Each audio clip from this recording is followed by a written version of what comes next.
For UC Center Sacramento. It is my pleasure to introduce our speaker today. Professor Dana Cuff is a professor of architecture and urban design at UCLA, and she received her PhD in architecture from UC Berkeley and her BA from UC Santa Cruz. So her commitment and connection to the UCs definitely run deep. She serves as the founding director of City Lab, which is an architecture and urban design research think tank at UCLA that has been featured in CNN, Newsweek, and named one of the top 4 urban think tanks in the country by Architect Magazine. Professor Cuff has published and lectured widely about spatial justice, the architectural profession, and affordable housing. She's the author of a number of books, including Architecture, The Story of Practice, Provisional City, about residential architecture's role in transforming Los Angeles over the past century, Fast Forward Urbanism, and most recently, Urban Humanities, New Practices for Reimagining the City. Her urban and architectural research spans across the continents to include Sweden, China, Japan, and Mexico. Professor Cuff has received multiple awards from the Mellon Foundation to bring design and the humanities together, and based on this design research through City Lab, she co-authored a landmark bill in 2017 that permits backyard homes on over 8 million single-family properties in California and doubling the density of suburbs across the state. Please join me in welcoming Professor Dana Cuff, who will talk today on Found Space, Designing Infill Affordable Housing for New State Policy. Thank you so much. Thank you all for coming. Is the microphone on? Thank you, Brooke. I'm not sure exactly where you're all coming from, but I will try to talk about the various aspects of our research at City Lab and specifically focus on the ways that I think the housing crisis has become in part a crisis for architects and planners to think about more seriously than ever, but also, of course, maybe the most important era for state-level thinking about state-level housing change. And that's a rather new aspect of the, I think, housing climate in California, where we've really relied on cities and counties to do the sort of lion's share of the housing work. The failure of that and the complex arena in which housing now is battling its production and its regulation has pushed a lot of the most important work to happen right here in Sacramento, and I feel very fortunate to have been able to be part of that, primarily through my assemblyman's office, Richard Bloom, where we continue to have a housing brain trust, continually evaluating and looking at new forms of housing policy, and from my perspective, those are ones that are design-led. So I don't think I need to go into the housing crisis too deeply. We all know how desperate the housing problem is in California. I'll just show you a few bits of data that point to the overall problem. California is in the worst condition in the country. We are more cost burdened here than in any other state. The median house price is clearly above anything that any of us would think of as affordable, at $600,000, which is twice the national level. 25% of the unhoused population is here in California, even though we are only 12% of the country's population. And we have the highest poverty rate in the United States. Okay, if that doesn't cheer you up, then we can also see that the cost burden of housing operates at every income level. So those red dots are where California's data lies. So no matter whether you're earning under $15,000 or over $75,000, you're likely to be paying more than 30% of your income on rent.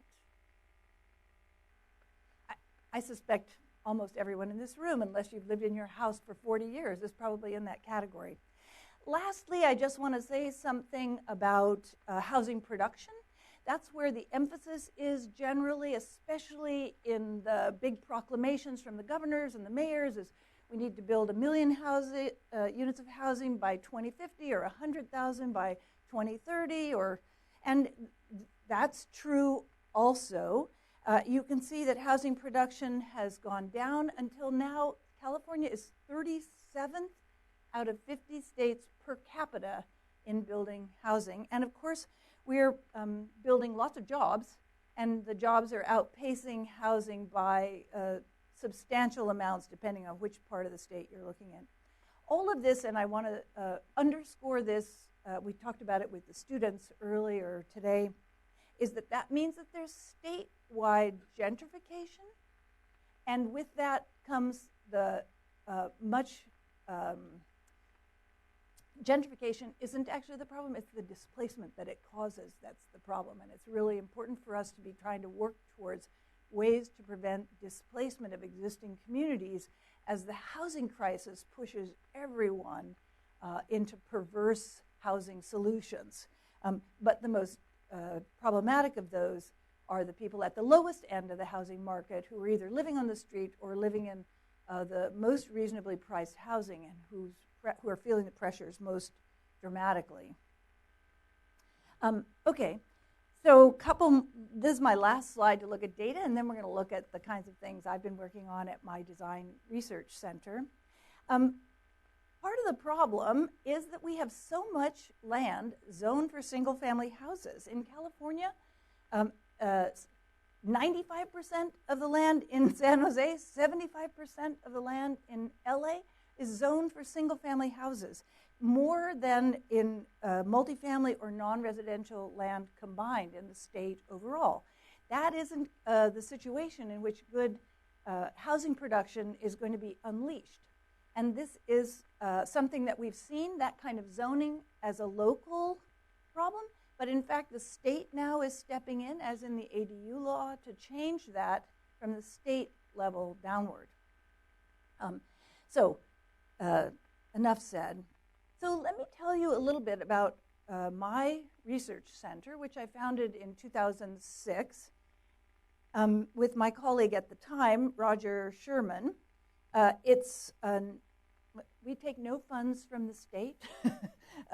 We fund ourselves, project-oriented. We aren't like a community design center. We're much more like a research lab where we go out and look for funds to address the problems that we see as ones that are critical. I thought initially that Los Angeles would be the kind of model or emblematic city for the rest of the world. That's probably true. I no longer think about other places besides California because our issues are so great here.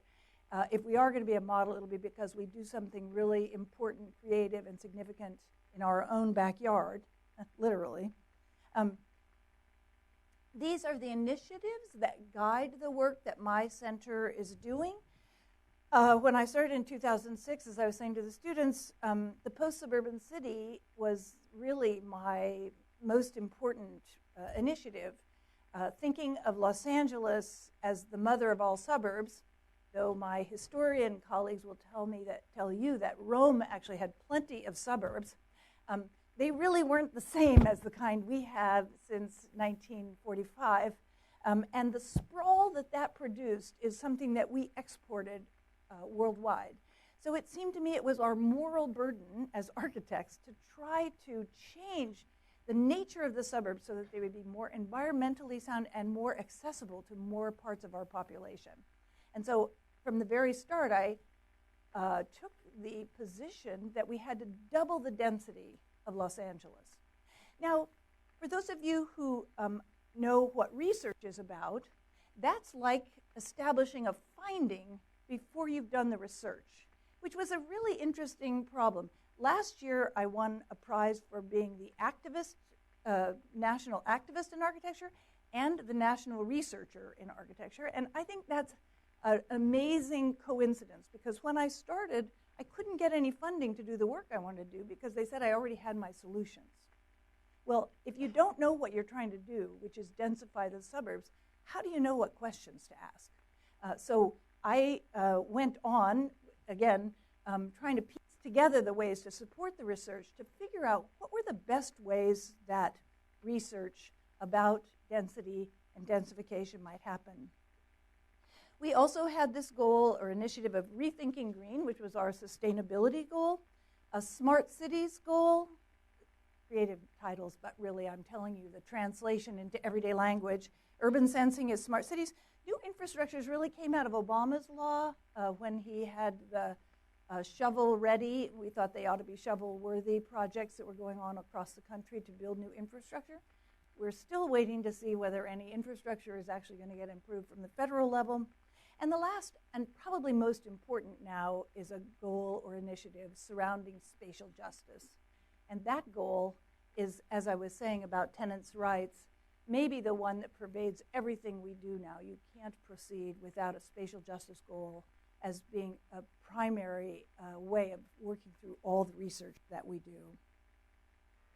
The kinds of projects we did based on these different initiatives really looked and look quite different. This was a bus stop that told you how soon a bus would arrive in what is called ambient informatics. It started to warm up when a bus got near and cool down when a bus went away. It was quite beautiful. We worked on office space of the future. This happened to be for JPL. That's a Photoshop. It's not actually located on Mars, but we proposed that their workspace could actually have not Curiosity rovers, but productivity rovers that would go with the worker and have intelligence baked into them. We built full-scale mock-ups of backyard homes to try to show that they didn't have to look like your grandmother's garage apartment. They could range and have really advanced and simple environmental solutions as part of them. We started working on the full spectrum of how to encourage secondary units. And now I'm working on the university campus to try to help solve the housing problems of a wider range of students than campuses typically solve. And I'll talk a little bit about that at the end. Those are napping pods that would go for long-distance commuters around the campus so that they could actually sleep and get the rest they need before they have to drive home. So just to reiterate, the projects, quote unquote, that we do at CityLab have no clients, no services, and no fees. We basically build a constituency around issues that we see as important ones. We use every method of research from really ethnographic work where we talk with people who are experiencing the issue directly so that we understand the humanistic quality of the problem, like an affordable housing problem. We then bring together all of the stakeholders that are needed to make something happen. These projects last at times for 10 years. That's not the kind of project that usually anyone can take on, say, in an architecture office. And everyone that's involved, we try to get them to have some skin in the game, so there's some commitment, whether that's their time or their staff or some resources, funding. Everything we do is public and has no proprietary components. It's part of the University of California's research. It's all available on our website so that when we work for JPL, we don't start until without saying everything we're going to do for you is going to be spread to every other office in the country or the world who might be interested in similar results. I'd say the other thing that's really important to me about the research that we do at CityLab is that they're not single solutions. So an architecture firm, and in most of the architecture teaching that goes on in the UC system, you learn to design a building for a client, right? You would design the next state office building. Everything we do at CityLab is a demonstration of a way of approaching projects that could proliferate or generalize. So I like to say that we are actually developing work for other architects. We would never take a project on that an architecture firm could do because there are 100,000 of those in the country that can do a better job at that than I can. So the work that I'm going to talk to you about most fully today is what we call the Backyard Homes effort, which started in 2007 and continues till today, though mostly since the ADU law passed. I've moved on to a new set of issues. But you can see, if this is a timeline that kind of goes from the top to the bottom row, that research jumped time spans and is now moving into something that I'm calling schoolyard housing. We really started this, one of the greatest resources I have in running a research center at University of California, Los Angeles are our students. And we started our understanding of how we could address the housing problem in 2006 and 2007 by asking recent graduates to collaborate. An architect, a planner, and a real estate development student had to have graduated within the last 3 years, or they could be current students. Those teams, we kind of curated and put together and said, come up with a new proposition, a new policy that would unleash market rate affordable housing. And it's amazing to me, the genius of the work that happened there are projects that I'm still working on today. So they're the ones who came up with a lot of research saying it's already happening. Secondary units are being built all across the county in Los Angeles. If we just changed the zoning, one sentence in the zoning about the number of units, we could produce all these little houses in backyards. Neighborhoods didn't want large housing, so you were much more likely to be able to get a neighborhood to agree to 6 little houses than to one 6-unit apartment building on the next lot over. All this seems so obvious now that, the last time I talked to a student group about it, they said, why did you just double the density? Why didn't you triple it? Yes, that's the way we should be thinking. Well, it wasn't so obvious 10 years ago, 12 years ago. So we also then started in on some research that hadn't been done before, and that was looking at the different lot types that occur across the suburban landscape. In Los Angeles, for example, there's a myth that the common or average or normal lot is 50 feet by 150 feet. But my research shows that that's not even the median. That they're all over the map. We just use that as a convenience. There are all kinds of lots of all different sizes. There's no standard. And this map shows some of the kinds of lots we discovered. We started our work and did some intense work in the neighborhood of Pacoima, which is in northeast LA County. And that's because they had a kind of lot, an agricultural lot. They're also in Bell and a few other places that might be 75 feet by 350 feet. They were amazing. And people were building 3 and 4 secondary units informally, that is, illegally, because it was so easy and they had so much land. So you'd go behind a little bungalow, and in the first 50 feet behind there would be a garden, like your backyard lawn, and after that there might be a vegetable garden and some fruit trees, and after that there might be a couple of old bikes and maybe a motorcycle and a couple of wheelbarrows, and after that there would be 2 or 3 garages, and after that there might be a goat. And it was amazing. Like, it went on forever. And there was hardly, as you can see from this map, am I pointing to it correctly? These backyards were ready for income-generating secondary units that were already being built. People were moving into them from their front house so that they could get more rent, and as they got older, they would reduce their own monthly cash flow.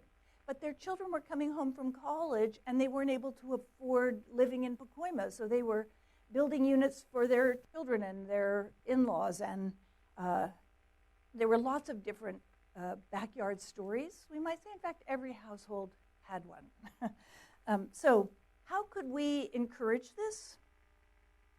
We then did other forms of research. What was the resistance to this? We had 97 neighborhood councils in Los Angeles.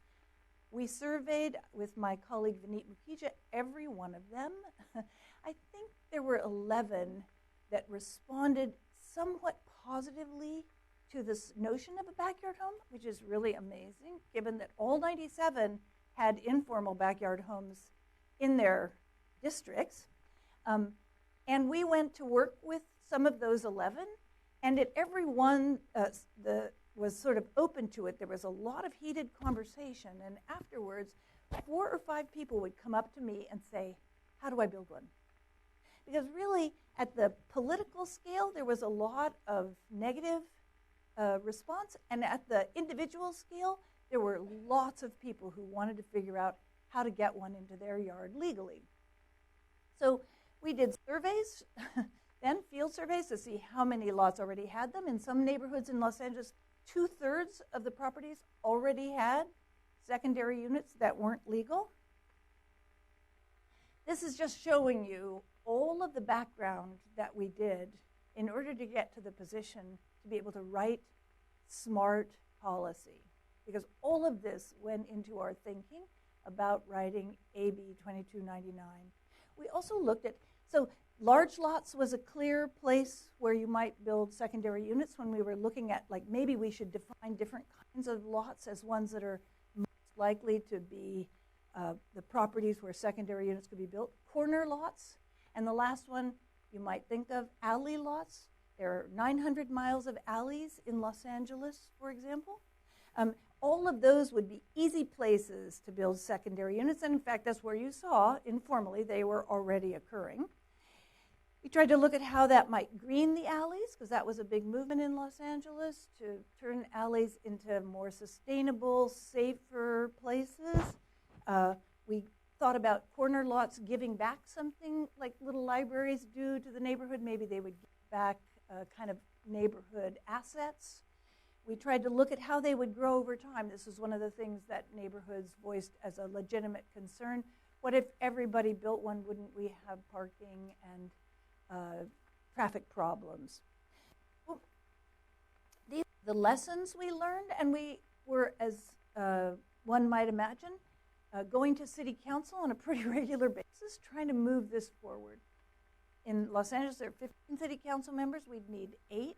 We often had 8 until the meeting happened, when some single neighbor would get to their council member and the entire coalition would collapse. So 10 years of trying, we couldn't get a local law passed. And all this is happening illegal or informal units are being built across the county because everybody wants them, needs them, has a space for them, and is figuring out ways to do it. Then, because we were architects, we also looked at how you would do it. It was, corner lots are rare. What's more common are the in-between lots, which have 5-foot setbacks. So we developed a building system that 2 of us could carry down a 5-foot side yard setback and pop into place. It was a pretty beautiful system. It was innovative building technology. This would be the lightest house ever built, which is in environmental terms a big component of what the environmental advantages would be. Super lightweight, very little materials. We could recycle most of them. Then, to really show that we knew what we were doing, we built one on campus. This is a little like the Matterhorn at Disneyland is to the Matterhorn in Switzerland, however. This does not have a bathroom. It's not really weatherproof. It's a kind of model of what a backyard home would be, but it was a very important didactic model for us. It sits on a 2-car garage space, and it's there to say, we should be housing people better than we house our cars. We can do it in the same amount of space. We can do it in environmentally sensitive ways. This was taking the backyard as a biome and making it so that the biome of the backyard was actually enhanced through the building of an extra structure, and it could be beautiful and innovative. This little building was published in 14 different languages. For some reason in Tahiti, the Tahiti press thought this was relevant to them, but I think it gave us a kind of credibility and publicity that was very helpful in the end. I wouldn't have known it at the time. Well, let me see if I can get this to run. If I can find my cursor, I will. Let me see. Can it go? No. So this is just to show when Richard Bloom approached me then to help him set up a housing brain trust. I brought the 10 years worth of work to his to our group that we had, and we then together wrote the policy that from one little backyard ends up implicating the 8.1 million single-family housing sites in the state of California. To me, that's probably not a model we're going to be able to replicate in other kinds of housing policy, though now we know in places like Minneapolis and others, they're tripling it. We have junior ADUs that are now built into the new evolution of the ADU law. So in fact, we might be able to add additional units to the doubling of the density. Maybe we can use that same law to triple the density in some cases. But I think especially for me, so not only did it not seem like research or activism or architecture, I was always challenged in my own field to say, garage apartments aren't really architecture. And now we see that there's almost every young firm in the state has people approaching them to do these small buildings, which are kind of like starter projects for an architect. And I feel particularly pleased that a younger generation of architects is bringing good design, in some cases, to the backyards of the state. Just to show that these projects never end in some ways, I then started phoning different planning departments to say, as a kind of test balloon, I've got a backyard, it's got these conditions, can I build an ADU? And I would say 90% of the time in like the 20 calls I made, I got false information from the planning desk. Yeah, those of you who are planners. It's complicated, even though we wrote the law, and I got to give credit to my colleagues. Jane Blumenfeld, who was in the planning department of Los Angeles and wrote some really landmark legislation there, was really the policy wonk I collaborated with in Los Angeles, and we coordinated extensively with Wachowski's office and our colleagues from Berkeley who were doing secondary units like we were at City Lab from a NorCal perspective. And the only reason this bill worked is because we had a Northern California, Southern California alliance, because the housing stock and the lot types in Northern California are very different than the lot type housing stock in Southern California. And my personal opinion is that Wiener needs us to help him get SB 50 to make sense in Southern California. And I think we can do that with further work. But at the moment, there is hardly any SoCal support because it's been written mostly from a Northern California perspective. Our state isn't a homogeneous housing context. Upon seeing that it was going to be hard for a homeowner to move through the process of building a brand new building, most people, I would like to do that maybe every other year. I love building and all of the complications that come with it. But most people think that's like saying you'd like to have your fingernails ripped out.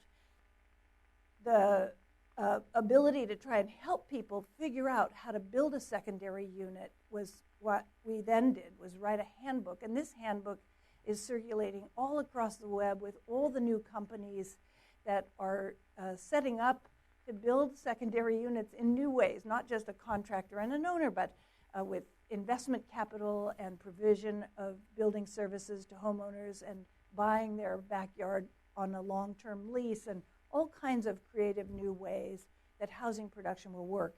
And this little book is one way to help people through that process. Getting data now about what's going on is, of course, really important. The law was passed in 2016. It went into effect 2017. We should have 2 good years of data. I don't know about the good, about 2 years of good data, but in Los Angeles, at least through 2018, there were 7,700 permits pulled. The key is how many certificate of occupancies were actually let, and that's a little less clear. At least a third of those had gotten certificate of occupancies by 2019. That's not fast enough. I'm not sure why the production isn't moving faster, except for that we don't have a very good shortened permitting system. though new legislation is being put in place so that the fees are being reduced and the process and timing being reduced. But it can take easily in some jurisdictions a year to get through planning, even for something simple. So you probably all know better than most audiences, this is kind of what all of that work ends up as, which is a lot of text that goes into the state register. And since that time, when SB 1069 and AB 2299 were married and forwarded to make the ADU bill, so the 1069, that was Wieckowski's Northern California team, they married all of our language into their bill, and we did the same, which was basically essential collaboration to make this work.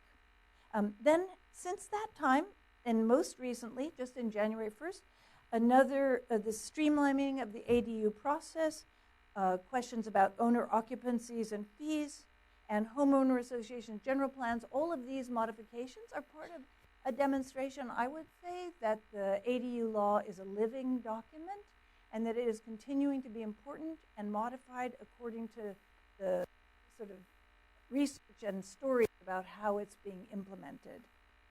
I'm less in tune with the way that law has evolved, except for that periodically I get involved in a few questions that arise. Will this, for example. Instead, what I've been doing lately is working on a next kind of infill site, found site in the state. So when I think of backyards, I think it was free land looking us in the face. If you had land in your backyard and you weren't using it, there wasn't a new land cost associated with building there. There must be, so one of the problems, all such laws have unintended consequences. I'd say the biggest question for us of the unintended consequences of the ADU law is what it has meant in terms of gentrification. That instead of lowering cost of housing with small entry-level units, it has tended to push property prices up. Developers rushed in, for instance, to the San Fernando Valley and bought all the lots in certain areas we called hot spots, where there was a big enough backyard to add a secondary unit. They built the secondary unit, and then they sold all of that for a bundle. Because, of course, having a secondary unit is one way of affording the mortgage on your front house, right? That's one of the strategies we learned from Pacoima. So how do we keep affordability built into the production of housing? We had a long and interesting conversation about this. That, I think, what my next work is about. And I'll just show you this video to see if you agree. So this is something I would call schoolyard housing, meaning taking schools that have excess capacity in terms of not recreation space, but parking or abandoned areas, surface parking, and that these would then become sites for affordable housing, guaranteed affordable housing, because it's public land. And there's a lot of it in our school system. There's 11,000 different public campuses from elementary schools to universities of California. The size of 7 Manhattans, where 1 million units of housing by conservative estimates might be possible. There would be no land costs, no loss of green space, and we could make better schools and better communities that way. So here again, you see a kind of design demonstration needed to convince anyone that that's the case. With my students and with my lab, we've been looking at various ways in which different kinds of campuses, now we have to, like we made lot typologies, large, side, yard, corner lots, and alley lots. We need to find different types of campuses.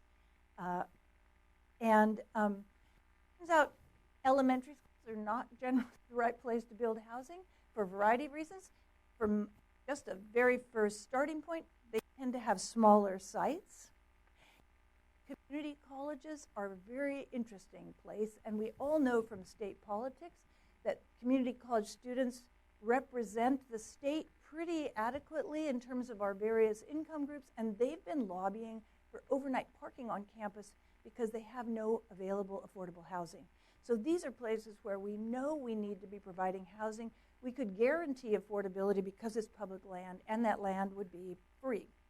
At UCLA, I am now working in my own university context to think outside the box in a slightly different way, which is to imagine all the different kinds of students who aren't well served by dorms, and that this could be representative of other kinds of accommodation that we should be thinking about as ways of starting to address the wider spectrum of housing problems that we face.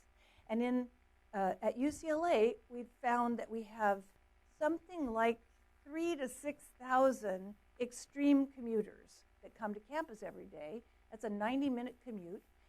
They're heroes, really, of higher education.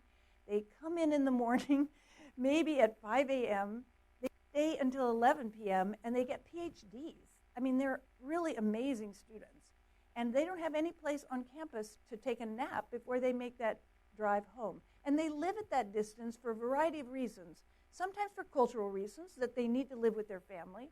Some of our students send their housing subsidies back to their moms and dads to help them with their housing, for example. Some of them, because it's where the affordable housing lies, some of them, they're not traditional, quote-unquote, students. They're married, their partner has a job in some other part. They know that their college education is going to be short-term. So for a variety of legitimate reasons, people live a long ways from campus, and we're not helping them. So we're using high affordability and extreme commuters as ways to try to address new kinds of housing solutions. These are napping pods. You can see from the data that's on the left-hand part of the slide that we're really talking to students from all across campus to understand their actual story about why they're doing the commutes they are, what their problems are, and what they need in the physical environment.